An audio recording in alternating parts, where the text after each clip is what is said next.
mudança, tá? E aí você começa a ter vários elementos que são jogados, né, são colocados na mesa, que ajudam a entender por que que Taiwan tem um comportamento assim, por que que o Chile teve um comportamento assado, por que que o Brasil teve um outro comportamento, por que que a China teve uma mudança a partir de 2000, né? O que que despertou essa mudança? Provavelmente as inclinações dessas curvas vão ajudar a explicar tudo isso. Se a gente está analisando hoje 2021, provavelmente as tendências, as inclinações dessas curvas são diferentes, e isso justifica, né, a gente tentar entender para a gente entender o desenvolvimento, quem sabe, responder, né, porque uns países fracassam e outros têm sucesso no desenvolvimento. O caso balizar aqui é o caso dos Estados Unidos, com a produtividade, então está como referência os Estados Unidos. Todo mundo gostaria de ser, né, o produto por trabalhador igual aos Estados Unidos. A gente não consegue ser, por exemplo, a gente tem aqui 25%, mais ou menos, né, essa relação, e isso tem reflexo em outras coisas. Outros indicadores, né, com a riqueza gerada por trabalhador, a gente percebe, portanto, que a baixa produtividade do trabalhador brasileiro em relação a outros países, Estados Unidos, Coreia do Sul e Chile, também isso aqui é um indicador de produtividade, também ajuda a gente a entender, né, que políticas diferenciadas em determinados lugares têm efeitos, né, diferenciados. Então, por que que a gente teve esse comportamento, né, desde 86, praticamente a 2016, né, no mesmo patamar, tá bom? Muito bem. Isso aqui uma tabela também que ajuda a gente para fazer essa introdução, entre as características do sistema capitalista, tá? Ao longo do tempo, e algumas características. Esse é o trabalho do Milanovic, né, que está no livro que eu falei para vocês ontem, onde ele apresenta algumas diferenciações entre o que ele está chamando de capitalismo clássico, que é o inglês, né, até a Primeira Guerra Mundial, um capitalismo mais social-democrata, Segunda Guerra Mundial, principalmente, que nasce a social-democracia, e hoje um capitalismo que a gente chama de liberal ou meritocrático, que começou a implantar no início dos anos 70, né, mas tomou mais sentido no início do século XX. Tá? Alguns indicadores interessantes, participação da renda, né, percebe que a participação da renda no produto líquido ela é crescente no clássico e no meritório, mas no social nem tanto, né? É muito mais de distribuição de renda nessa característica aqui do social-democrático. Há uma alta concentração da propriedade do capital, depois a gente vai ver, eu vou falar para vocês aqui do Piketty, a gente percebe que essa é uma informação interessante para a ideia do desenvolvimento, né, do crescimento econômico. Há uma concentração da propriedade do capital, né, então a acumulação é interessante, é importante, tá? E aí a gente tem nos três, vamos dizer, sistema dentro do sistema capitalista essa informação. Indivíduos com abundância de capital são ricos, né? Também é uma característica dos três momentos. Ricos por renda do capital são ricos também por renda do trabalho, tá certo? O capitalismo clássico não, né? O capitalismo social-democrático também não, e só no capitalismo meritocrático que a gente tem essa correspondência, tá? No trabalho, no clássico e no social, apenas quem tinha capital poderia ser rico, né? Outra informação que ele levantou é ricos casam entre si, né? No clássico, sim, essa é uma informação importante, no capitalismo social, não. Então, a mudança de classe é interessante, e agora, com o meritório liberal, há uma concentração, fechamento, né? O que a gente chama de homogamia, né? Entre rico casa com rico, pobre casa com pobre. Isso aqui é para o mundo todo, né? Não é caso brasileiro. Tá? E a outra é a alta correlação de renda entre pais e filhos, transmissão de vantagens, né? O problema da herança. Quem leu o livro do Piketty, O Capital, e por isso que esse pessoal fica... Uma das propostas é tributar a herança, né? Porque a herança tem um efeito no processo de perpetuar a concentração de renda. Né? Então, isso é observado ao longo do tempo. Então, você não analisa isso em 2 anos, 3 anos, 5 anos, mas você analisa isso numa série histórica longa, né? E ele tem as informações antigas, inclusive levanta a informação da Inglaterra, da França, lá no século XIX, século XVII, XVIII, né, e mostrando essas questões. Tá? Muito bem, vamos entrar no que interessa. Esse é o nosso amigo japonês, sul-coreano, Han Juan Chang, professor de Cambridge, né, na Inglaterra. Foi premiado várias vezes, porque, como eu falei, para começar a discutir, né, a ideia do desenvolvimento. Então, ele retomou isso. Eu sempre uso esse texto, né, o livro, e recomendo que todos vocês leiam o livro, provavelmente alguém que já leu, e outros livros dele, tem livros traduzidos em português, está traduzido, tem um outro que eu recomendo, pessoal, por exemplo, na Introdução à Economia, no primeiro ano, que é chamado As 23 Coisas que Nunca Te Contaram sobre a Economia. Né? Para quem está começando a estudar economia, ele apresenta essas 23 coisas que ele fala que não te contaram. E a primeira coisa que ele vai descrever são capítulos bastante curtos, né? Para a gente ter uma ideia, né, da importância de alguns temas, né, na perspectiva de um olhar diferente do pensamento predominante que a gente vê. Então, a primeira coisa que ele vai falar é que o mercado livre não existe, tá certo? Outras coisas que chamam atenção, principalmente para quem vai discutir desenvolvimento, que a máquina de lavar mudou mais o mundo do que a internet. Ninguém fala da máquina de lavar, mas fala muito da internet. Então, coisas interessantes sobre os governos podem escolher vencedores, né? Tornar os ricos mais ricos não torna os outros mais ricos.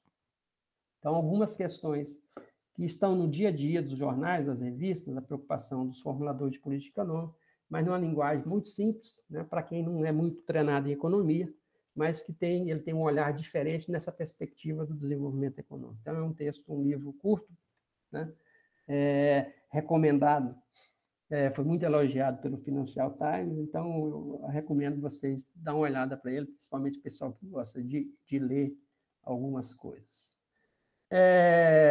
Esse livro, Chutando a Escada, essa frase é do Litz. Litz é um alemão, lá do século XIX, né, que naquela época você está no sistema clássico, liberal, modelo clássico smithiano, vamos dizer, tá?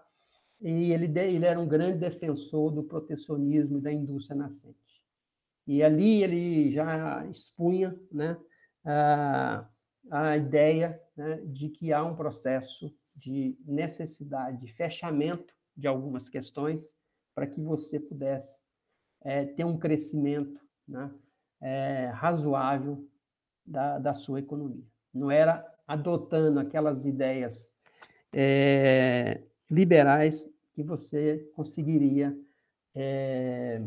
fazer o seu processo de crescimento econômico. Né? Então, esse termo, chutando a escada, é um termo que ele, vamos dizer, apropria do Litz. Né? Quem quiser ler o Litz, lá naquela coleção dos economistas, né? Da Abril, foi publicado o texto dele, portanto, vocês têm acesso às principais ideias dele. Eu fiz um resumão, né? Um resumão daqueles resumão de véspera de vestibular, só para pegar as principais questões para a gente conversar. O livro tem 4 capítulos, né? Não é um livro muito extenso, e o primeiro capítulo dele, ele faz essa pergunta, né? E ele vai tentar responder, né? Ou produzir elementos que ajudem a gente a entender como os países ricos enriqueceram, de fato. Eu preciso tentar explicar isso. Se eu consigo entender como que os países enriqueceram, os países ricos, aí eu posso, né, de posse dessas informações, pegar os países pobres e eu vou compreender por que os países pobres não conseguiram crescer. Então, eles fizeram alguma coisa diferente do que os países ricos fizeram. Vocês já foram apresentados alguns elementos lá naquele texto, né, do livro lá da família Sais, né? Aquela grande depressão que nós tivemos lá no final do século XIX, os marginalistas quando apareceram, a importância da economia política, depois a ideia do economics, da economia em si, né? Todas essas questões, lá no final do século XIX, a questão da microeconomia, da concorrência perfeita e o surgimento dos mercados imperfeitos, principalmente dos monopólios, dos oligopólios, que mudou um pouco a lógica da microeconomia. Então, essas questões vocês já viram, né, em outras disciplinas. Então, temporalmente, vocês têm elementos para poder começar a explicar por que os países enriqueceram, né, ao longo do tempo. Então, se a gente pegar quais são os países mais ricos que tem, o país mais rico tem os Estados Unidos. Né? Por que os Estados Unidos, como que os Estados Unidos ficou rico? A Alemanha, mas como que a Alemanha ficou rica? Foi a Noruega, mas como? Foi a Espanha, não, foi Portugal, não, foi a Argentina, não, foi o Canadá. Então, a gente pega cada um desses exemplos e tentar explicar por que esses países ficaram ricos ao longo do tempo. Uma série de coisas, né, são pontuadas, são questões políticas, são questões institucionais, né? Questão da cultura, questão da educação, questão de um conjunto de variáveis que poderiam, né, e ajudam a gente a entender, né, por que esses países ficaram ricos.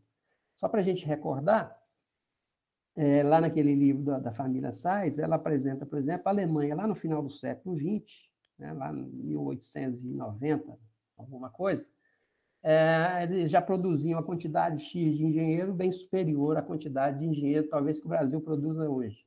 Só para vocês terem uma noção da diferença que tem, né, o surgimento das universidades lá na Alemanha, na Europa, e o surgimento das universidades aqui no Brasil. Né? Ou o papel que tem a educação nesse país e o papel que a gente tem aqui. Então, só para a gente pontuar a diferença que tem nessa variável, a questão da educação. Como que ele vai fazer o estudo?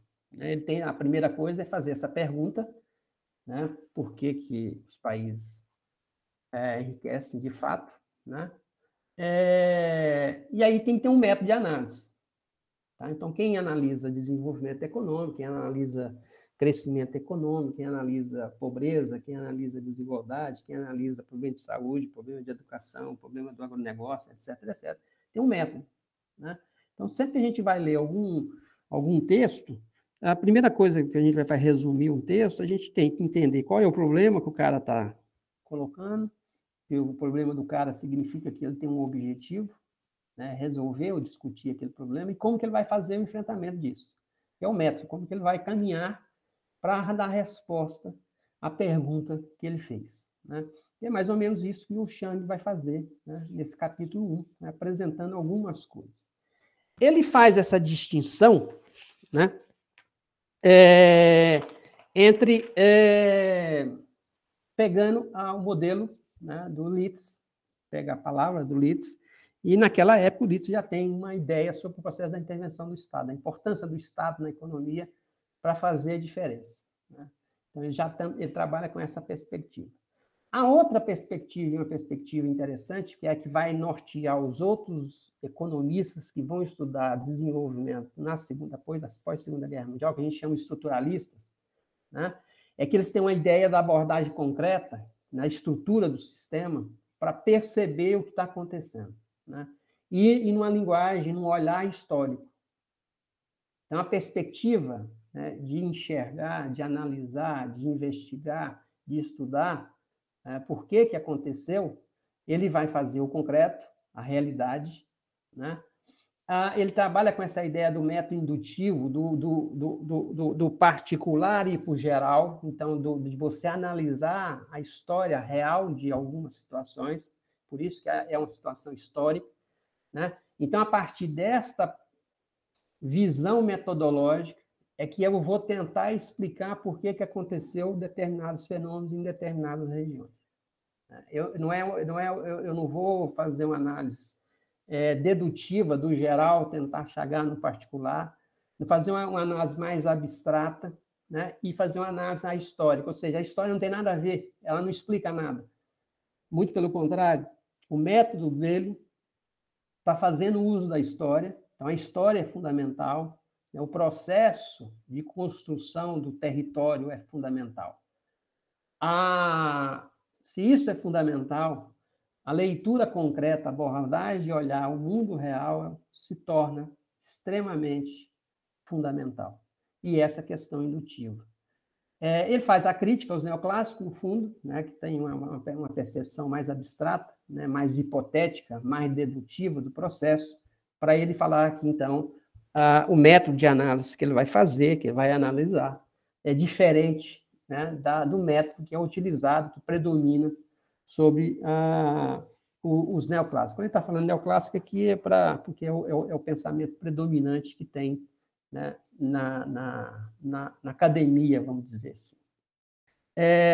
Então, ao fazer isso, né, ele está dizendo para nós que se a gente quer estudar desenvolvimento, tá, e fazer algumas perguntas nessa perspectiva do desenvolvimento, a forma de trabalhar tem que ser, né, por aqui. Tá? Eu não posso desfazer da história. Então, se eu quero entender o desenvolvimento da economia brasileira, o desenvolvimento do Mato Grosso do Sul, o desenvolvimento de Campo Grande, eu preciso conhecer um pouco a história de Campo Grande, a história do Mato Grosso do Sul, a história do Brasil. Né? Se eu tiro esse componente, eu perco, né, uma qualidade, vamos dizer, fundamental do processo de compreensão daquilo que eu estou propondo estudar. Então, a ideia do método, né, é a forma que ele foi feito para conseguir, tá certo?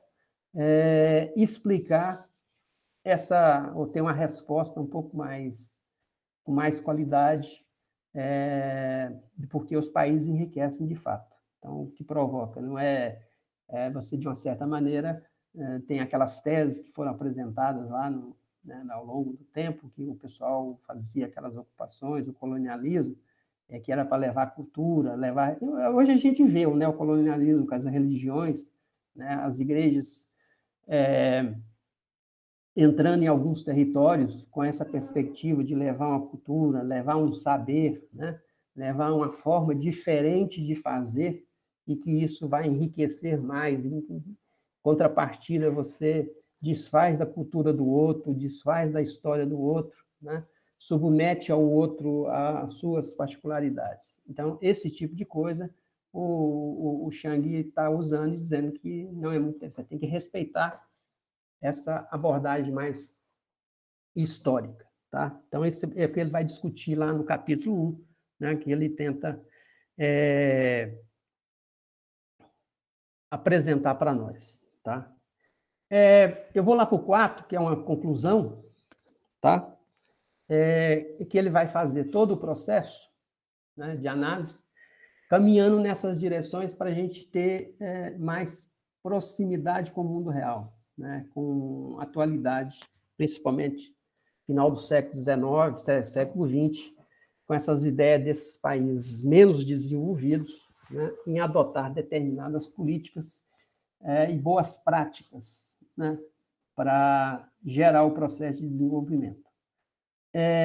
E a conclusão que ele chega é que o processo de desenvolvimento não se dá naturalmente, não é uma questão natural, né? Mais ou menos que a gente vai ver quando a gente for apresentar para vocês o modelo do Rostov. Né? As etapas, o etapismo, vão acontecendo de forma muito natural. Então, se hoje você está numa determinada etapa do processo de desenvolvimento, é uma questão de tempo para amanhã você estar numa outra etapa e chegar, né, finalmente ao cume, né, do processo de desenvolvimento econômico. E, para ele, o processo não é assim. Né? O processo de desenvolvimento não se dá dessa forma, ele não é natural, né, nessa perspectiva. Quando ele está falando nesse processo não é natural nessa perspectiva, ele está dizendo que não deixa as forças naturais do mercado, né, porque elas não vão ser capazes de dar resposta a esse processo. Então, se o seu território tem problemas, né, não vai ser as forças naturais do mercado que vão dar conta de sanar as suas deficiências. Alguma coisa precisa acontecer, né? Você tem que ter mais atividade, mais ativismo para que você possa fazer a mudança nesse processo. Vejam que isso é um contraponto à ideia, né, existente do Estado mais liberal, né, do modelo mais liberal, principalmente para as economias em, a gente pode dizer, em desenvolvimento ou subdesenvolvidas, dependendo da forma que a gente quer. O pessoal que acha que a coisa é natural, o natural significa que você precisa criar boas políticas. Então, o Brasil hoje é um país atrasado, subdesenvolvido, porque tem, ao longo do tempo, fez má políticas. Da mesma forma que boas instituições. O Brasil, então, precisa de boas instituições, porque aqui só tem instituições ruins. Então, quem acredita nessa questão natural, de uma certa maneira, segundo o Chang, né, acredita nessa falácia. Boas políticas e boas instituições, naturalmente,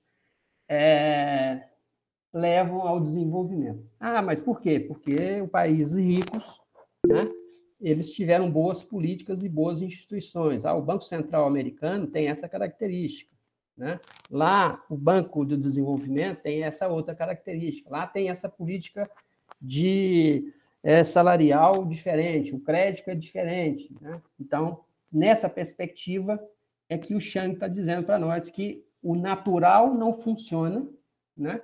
E essa é uma falácia sobre boas políticas e boas instituições. Aí ele vai colocar duas questões que a gente conhece, né? A questão do Consenso de Washington, de uma maneira geral, vocês já conhecem o que é o Consenso de Washington, se não conhecem, depois a gente pode fazer uma discussão só sobre isso, né? Que é a ideia das boas políticas. A história do Brasil, vocês já viram um pedaço da história, e vai ver outro pedaço em economia brasileira, é cheio de influências externas, né? Já falei para vocês do processo de colonização. A metrópole tem toda a influência, né, em determinar o que vai ser bom e o que vai ser ruim para a colônia. Tá? Uma coisa mais recente, esse Consenso de Washington, com a crise da dívida lá nos anos 80, né? Crise da dívida, que significa que os países pobres pegaram dinheiro emprestado dos países ricos e agora, para pagar os países ricos, eles precisavam fazer determinadas coisas. Então, a ideia do Consenso de Washington é que você vai fazer determinadas políticas, vai adotar determinadas políticas, porque essas políticas vão ser importantes para que você tenha um processo de estabilização, vai resolver os seus problemas de curto prazo, como problema de inflação, problema de balanço de pagamento, problema de emprego, problema de finanças públicas, etc., etc. E aí significa as boas práticas, né? O que está por trás dessas boas políticas? Principalmente quando são recomendações de organismos internacionais. Esses organismos internacionais, eu estou falando de Fundo Monetário Internacional, eu estou falando de Banco Mundial, eu estou falando, né, de OCDE e outras coisas mais, né? Mais especificamente o Fundo Monetário Internacional, que foi criado para fazer ajuste de balanço de pagamento, né? O Banco Mundial foi criado para ajudar os países no processo de desenvolvimento, portanto, o Banco Mundial é como se fosse um banco de desenvolvimento, né? O BIRD, e aí você tem essas criações desses bancos regionalmente, né? Aqui na América Latina tem um, né? E os países também criaram os seus bancos de desenvolvimento. E você, então, precisa fazer políticas macroeconômicas mais gerais, né? Para fazer ou copiar o que esse organismo internacional estabelece como uma boa política. Então, o que é a boa política? Né? Se a gente pega o exemplo do Consenso de Washington, você pegar o exemplo do Brasil lá nos anos 80, né? Era fazer, né, uma liberalização do comércio, era fazer privatização. Se a gente pegar agora na década no século XX, tem todo esse processo de desregulamentação, né? Que é o problema da financiarização, que começou a ocorrer na economia no início dos anos 70 e acentuou-se nos anos do século XXI. Então, esse processo de desregulamentação ele justifica um conjunto de medidas, né, de mudanças de políticas, de mudanças de paradigmas, com o intuito que vai gerar o desenvolvimento. Por que a gente não desenvolve? Porque a gente não tem boas políticas. Por que a gente não tem boas políticas? Então, o remédio, vamos dizer assim, estaria nas boas políticas. O que é boa política? Boa política para quem? O que é boa política para o americano é uma coisa, o que é boa política para o Brasil é outra coisa, o que é boa política para a Coreia é outra coisa, o que é boa política para a China é outra coisa. Mas quando você pega essa ideia da recomendação do organismo internacional, principalmente quando ele vem para um determinado país que está mais fragilizado por alguma coisa, e, portanto, ele precisa da ajuda externa, né? Ele dá ajuda, mas exige algumas compensações. E essas compensações é nesse intuito da boa política. Então, o processo não se deu naturalmente, e não se deu naturalmente porque o país não tinha boas políticas. E aí você tem um conjunto de coisas, né? Você pode falar, o país tem muita corrupção, o país tem muito isso, aquilo, né? Então tem que acabar com isso, tem que acabar com aquilo outro. Você pode criar as instituições também, que seriam interessantes para que você implementasse esse processo, né? O que o Chang vai questionar, dentro dessa lógica de boas políticas e boas instituições, é que ele, para certificar que isso tem sentido e que isso realmente aconteceu nesses países que se desenvolveram, né, naturalmente, entre aspas, se realmente eles tinham boas políticas e boas instituições. Se realmente esses países cresceram, né, se desenvolveram ao longo do tempo com essas boas políticas, essas boas instituições, né, tudo bem. Aí você teria uma resposta para o problema que foi apresentado lá no capítulo 1. Né? E aí a surpresa, não é surpresa, porque o cara, quando começa a pensar assim, o livro já tem mais ou menos, né, uma hipótese, né, ele trabalha com a hipótese de, olha, tal coisa eu acho que é por aqui. Né? Ele começou, então, a fazer análise através do método que ele está fazendo, né, indutivo, começar a pegar a história dos Estados Unidos e o que aconteceu, por que os Estados Unidos cresceram, por que a Alemanha cresceu, por que a Suíça cresceu, por que a Noruega subiu, por que isso, por que aquilo. Então, o que ele vai perceber, né, é que esses países não tinham essas boas políticas que esse pessoal está implementando hoje para recomendando para os países. Tem uma frase, né, que virou um ditado muito famoso, né, no século XIX, com relação ao comportamento dos ingleses, que é a seguinte: não faça como o inglês lhe disse para fazer, mas sim como o inglês faz. Vou ler de novo.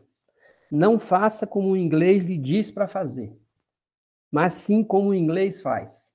Então, a recomendação do inglês lá no século XIX, para outros países, era o país mais rico, né, que tinha, era o país hegemônico, tá certo? O inglês gostava de fazer essas boas políticas, essas boas recomendações, e o ditado daquela época já era esse, né? Não, ou seja, não ouve o que ele está fazendo, mas copia o que ele está fazendo. Copia o que ele está fazendo. Aí faz muito mais sentido, tá? A conclusão do Chang é que, ao observar a história desses países, né, se chegou a uma conclusão muito objetiva, que todos eles, se fosse adotar as medidas que eles estão sugerindo para os países em desenvolvimento, eles não teriam desenvolvido. Tá?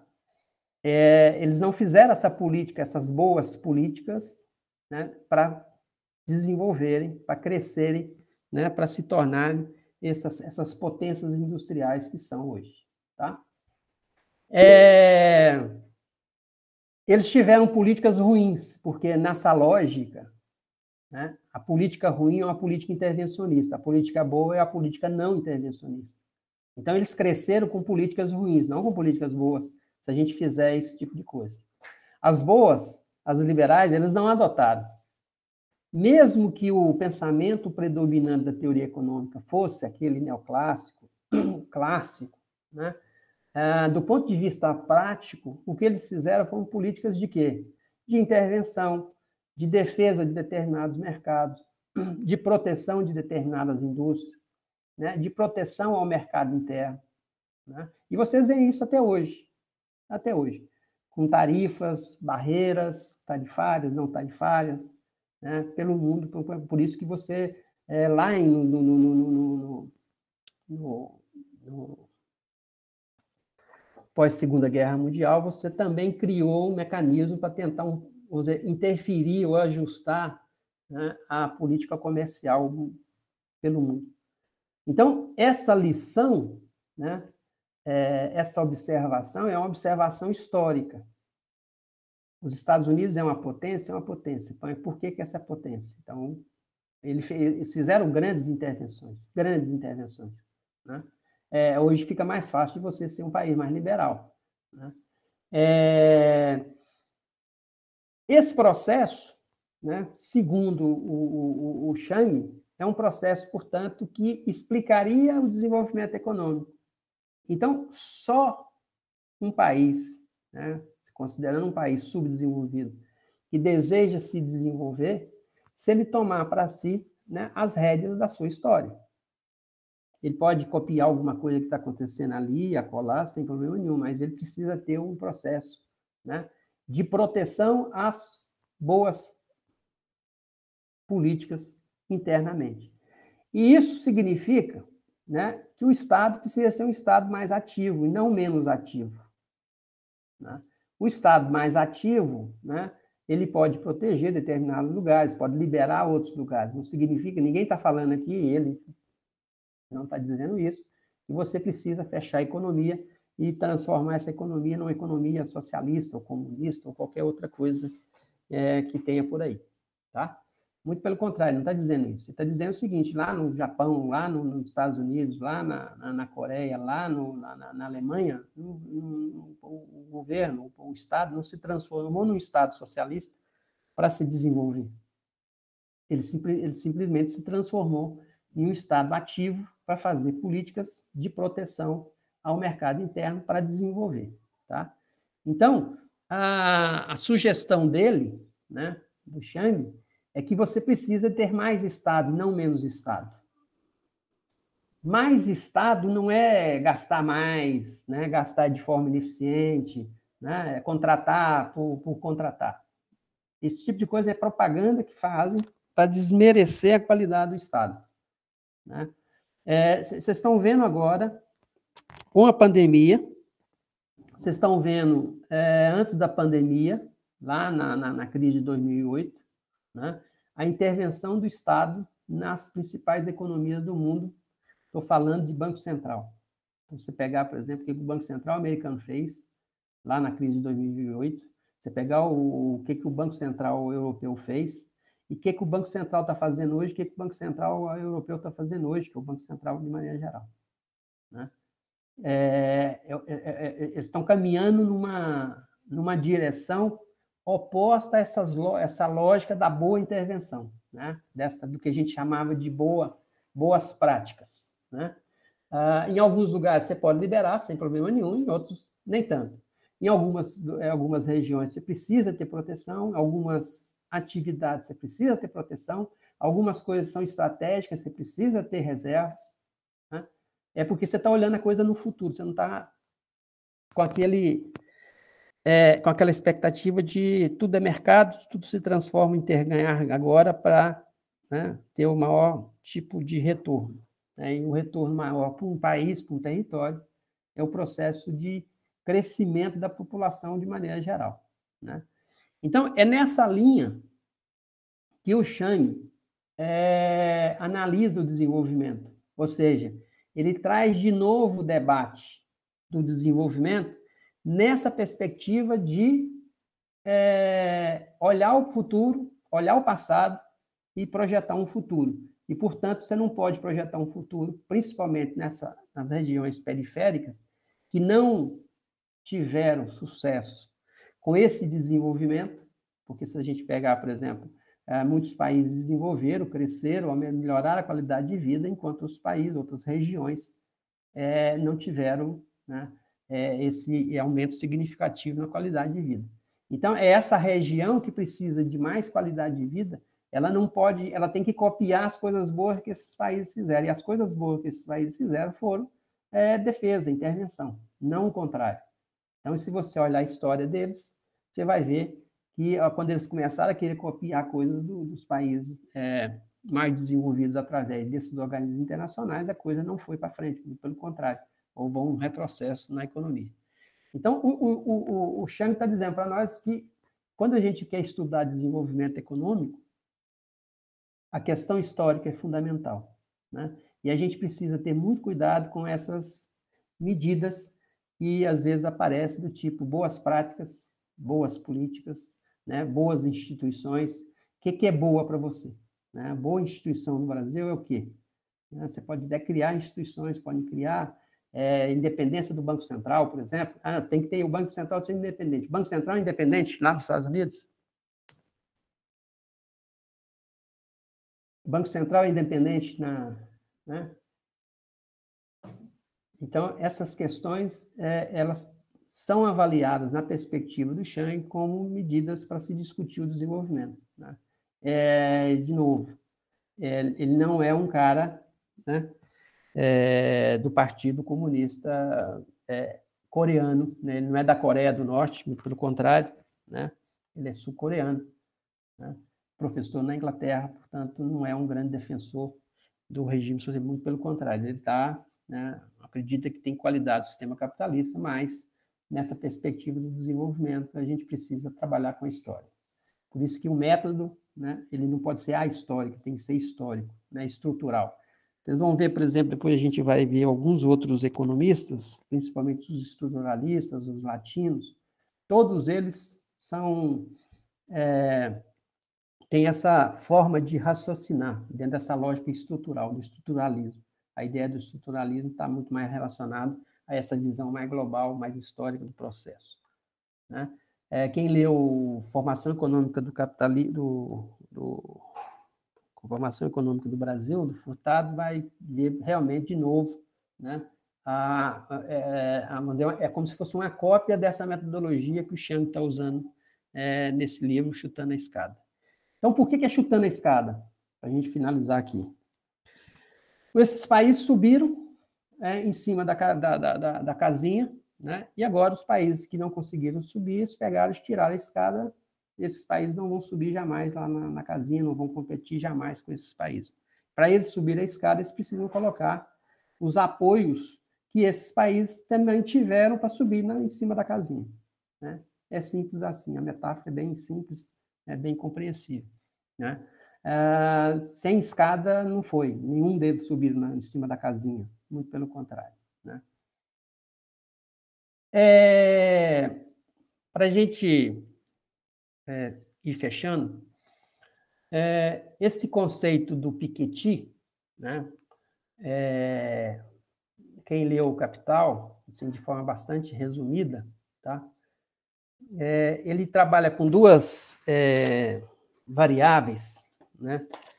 Uma que ele está chamando ali de R, que é simplesmente o retorno do investimento, e o G a taxa de crescimento da renda, está olhando isso no longo prazo, está olhando isso do ponto de vista do curto prazo, tá? Não é análise de investimento. Ao longo do tempo, e aí o trabalho dele é um trabalho de muita pesquisa de dados, né, dados estatísticos dos países, tá? Ele foi observando que se essa taxa de crescimento do lucro é maior que a taxa de crescimento da renda, tá? Há um processo de concentração de renda, há um processo de desigualdade da renda. Desigualdade por quê? Porque a renda do capital recebe mais do que a outra renda, que no caso a gente trabalha com a função de produção, com a renda de trabalho. Então, a renda do capital ela é mais remunerada do que a renda do capital. Então, ela está crescendo porque ela está sendo mais remunerada. Né? E isso, para o capitalista, é bom, é o processo de acumulação, ele fica mais rico, sem problema nenhum. Porém, do ponto de vista da nação, do Estado, para a sociedade de maneira geral, isso não é bom, porque há um processo de concentração de renda, por isso a ideia da desigualdade. Então, a desigualdade de renda, na ideia do Piketty, né, ela vai acontecer por esse fenômeno. Né? Mas é muito bom crescer a renda, né, do capital. É muito bom crescer a renda do capital, mas também tem que crescer a renda do trabalho. Quando a renda, crescimento da renda na nação cresce, significa, né, de forma mais harmoniosa, que o crescimento do capital está mais ou menos proporcional ao crescimento do salário. Quando você tem um crescimento muito desigual, um cresce muito acima do outro, tá certo? Aí há um processo de concentração. Essa concentração é boa? segundo ele, não é boa, e você já viu isso em outras disciplinas, de uma outra maneira de enxergar isso, né? É que você tem uma alta, vamos dizer, a propensão marginal a consumir de quem ganha muito, ou quem tem muita renda, ela é muito baixa. Né? Vocês viram isso lá em macro 1 e macro 2. Então, a propensão marginal sendo muito baixa de quem tem renda, significa que ele tem um excesso de poupança. Esse excesso de poupança, ele não vai gastar em consumo, porque o consumo dele já está praticamente, está todo ele satisfeito. Então, ele precisa de pegar essa poupança e aplicar em alguma coisa, né? Em contrapartida, as pessoas com menor nível de renda têm uma alta propensão marginal a consumir. Quando você tem renda para esse pessoal vai para consumo, né? E aí a função consumo tem um outro comportamento. Então, o que gera o desenvolvimento, tá, para o Piketty, o que pode gerar o desenvolvimento, né, é você mexer nessa desigualdade. E você só mexe nessa desigualdade se você reduzir um pouco essas diferenças entre o crescimento do capital, do lucro, né? E aqui lucro, tá? Tem uma série de coisas. Você tem dividendos, você tem aluguel, né? Não é lucro, juros, etc, etc. Perceba que essa conversa, ela está bem atual, né, com a questão da reforma tributária no Brasil, querendo tributar dividendos, mas se você olhar, por exemplo, os Estados Unidos, né, o Biden está falando essa conversa, a Europa fala essa conversa, né, de você tributar mais a renda, né, o capital, no caso. Você não vai acabar com o capitalismo por isso, porque dentro da perspectiva marxista, isso aqui vai gerar crise porque é um subconsumo, né? Não tem como se acumular mais, você gastar, não tem como. E aí o sistema começa a entrar nessa crise porque falta demanda, e aí excesso de oferta, etc, etc. Então, espero que todos vocês já tenham feito, por exemplo, Macro 3, e ao estudar, por exemplo, ciclo e crescimento, né, mesmo pensamento keynesiano, ou mais tradicional, se você pegar ali a aceleração, multiplicador e o acelerador, você vai ver que precisa ter uma certa harmonia para que a economia não entre em crise, né? Para que o ciclo expansivo não seja muito intenso e depois ele vai entrar naquele ponto que vai chegar à contradição, né? E ele começa a cair e gera crise. Você pega a Kalec, também ele vai mostrar a mesma conversa. Se você pegar o Marx, também é a mesma conversa, que é a taxa de lucro. E a taxa de lucro é lucro sobre capital. Se o capital começa a aumentar de menos, a taxa de lucro começa a cair e, portanto, vai acontecer a crise, né, de acumulação. Então, políticas que estão sendo discutidas hoje para gerar o desenvolvimento, principalmente em regiões mais pobres, se a gente observar o caso da economia brasileira, quando a gente pega os indicadores, a gente nota, por exemplo, uma concentração de renda, né? Nesse período, eu não estou falando de pandemia, se a gente levar a pandemia, a coisa ficou pior ainda, mas antes da pandemia, há um processo de concentração de renda, né? Esse processo de concentração de renda pode ser bom no curto prazo para algumas pessoas, para alguns setores, mas no médio e longo prazo, nessa perspectiva do desenvolvimento, ela não é muito interessante para a região. E aí, de novo, vamos voltar para o Chang, o Estado precisa fazer alguma coisa. E como é que o Estado faz? A grande política que o Piketty faz sugestão no texto olha, eu vou usar, né, o sistema tributário. Então, o sistema tributário é o sistema, né, seria a forma de você tirar um pouco da renda desse setor e passar para outros que estão sendo prejudicados. Então, nessa lógica, a intervenção do Estado é fundamental. Se você deixar o mercado não vai resolver esse problema, né? Então, a intervenção, a boa prática, às vezes é uma boa intervenção. E com isso você não está significando que você está sendo ineficiente naquela perspectiva microeconômica, né? De eficiência, que é o grande... a grande questão da microeconomia, você ter a lógica da eficiência, da eficácia, como padrão para fazer as coisas. Um conjunto de indicadores são utilizados para a gente discutir desenvolvimento, né, tanto local, como regional, como mundial, né? Um conjunto de procedimentos estatísticos, tá certo? Também são usados, né, setores para a gente tentar analisar a correlação entre esses indicadores e o processo de desenvolvimento na perspectiva do crescimento da renda, né, como um elemento para explicar isso, renda per capita no caso.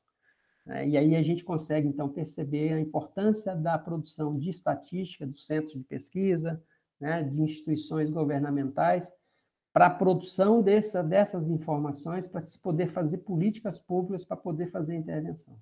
Se você não tem informação sobre esses processos, sobre essas áreas, né, é difícil de você analisar e poder chegar à conclusão que alguma coisa está acontecendo ali que não é interessante. Então, quando você deixa de fazer, por exemplo, um censo agropecuário, um censo populacional, um censo qualquer, né? Quando você, por exemplo, tem um problema igual teve lá em Brasília agora, o CNPq, né? Com o Lattes queimou, não sei se vai ter mais isso, tá certo? Essa produção deixa de fazer determinadas pesquisas a cada 5, a cada 10 anos, de acordo com a metodologia. A memória, né, a falta dessas informações, atrapalha você fazer intervenção para gerar o desenvolvimento. Muito pelo contrário, isso beneficia um conjunto, as pessoas que produzem, têm acesso à informação, né, e não precisa da intervenção do Estado, não precisa da política pública, em contrapartida, aqueles setores que são mais prejudicados, que têm mais necessidade da intervenção, de ajuda, eles ficam cada vez mais para trás. Então, a importância que tem na produção desses indicadores. Né? Então, a hora que não tem indicador aqui, eu lembro de um caso, por exemplo, nos anos 80, estava fazendo mestrado, eu estava analisando a dívida externa brasileira, e naquela época a gente pegava os indicadores da economia brasileira e tinha pouca informação, muito pouca produção. Né? Aí o Fundo Monetário Internacional veio aqui no Brasil, né, para ver a economia brasileira e propor, por exemplo, olha, vocês vão ter que fazer isso, ajuste aqui, e a partir daí a gente, então, libera a grana para vocês, tá? O Delfim Neto era o ministro, né? Então, tinha as famosas cartas de intenção. Então, lá que vocês fizerem economia brasileira, provavelmente vocês vão ler uma ou duas cartas de intenção, né? Essas cartas de intenção, o governo dispõe, dado o diagnóstico do Fundo Monetário Internacional, aqui, eu vou fazer isso, vou fazer aquilo outro, e assim sucessivamente. Aí o Delfim Neto fez várias cartas, por isso que tem várias cartas de intenção, e chegava para o fundo não, é mentirosa essa informação vocês não têm, essa informação vocês não têm. Ou seja, o Brasil praticamente não tinha informação nenhuma da economia brasileira. Tá? Nenhuma. Né? Quem tinha informação? O Fundo Monetário Internacional. O Fundo Monetário Internacional tinha mais informação sobre a economia brasileira do que o próprio país. Significa, né, que política pública, fazer política pública nesse cenário é uma tragédia. Ou seja, é chute para lá, chute para cá. É só chute. Ninguém está sabendo nada do que está fazendo porque não tem informação. Então, a importância da informação. Muitos de vocês aqui estão estudando, vai fazer concurso para trabalhar em prefeitura, trabalhar em IBGE, trabalhar em Banco Central, né, fazer mestrado, doutorado, trabalhar no Fundo Monetário Internacional, trabalhar na ONU, etc., virar ministro. Né? De qualquer maneira, vocês vão trabalhar com essas informações, a importância dessas informações para que o país possa, pelo menos, ter um bom diagnóstico dos seus problemas. Sem essas informações, fica difícil você ter um bom diagnóstico. Então, se você pegar todos os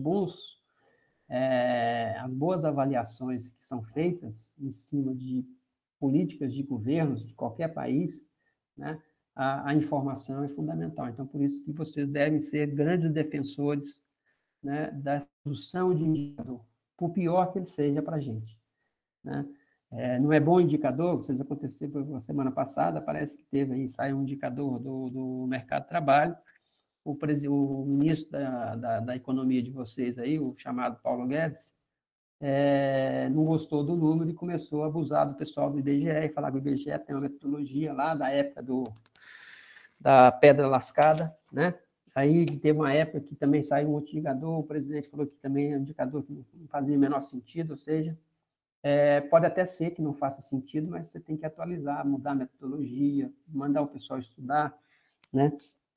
Porque essas coisas elas evoluem com o tempo, elas não são estáticas, né, no tempo. Para a gente finalizando aqui, alguns sites que vocês vão ter muita informação, né? E aqui é só com relação a essas questões mais gerais, né? Então, você tem um site da OCDE, você vai ter todos os dados sobre as economias, das principais economias, né, desenvolvidas do mundo. Então, está lá o Fundo Monetário Internacional, né?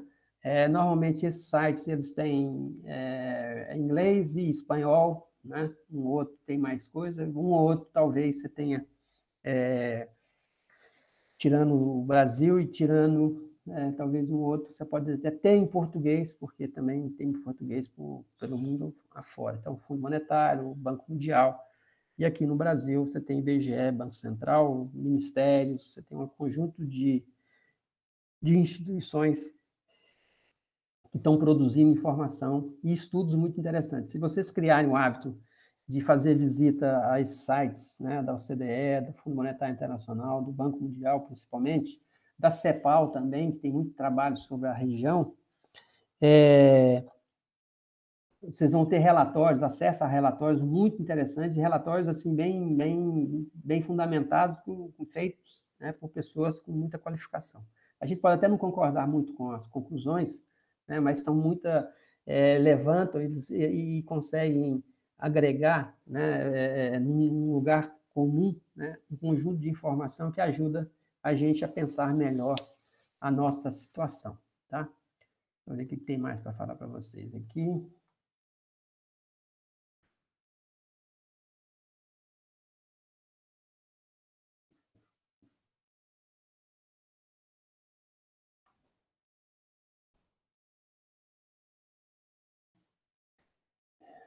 Acho que é só isso. Antes de eu passar, alguma pergunta, alguma dúvida? Ô, professor, Diga.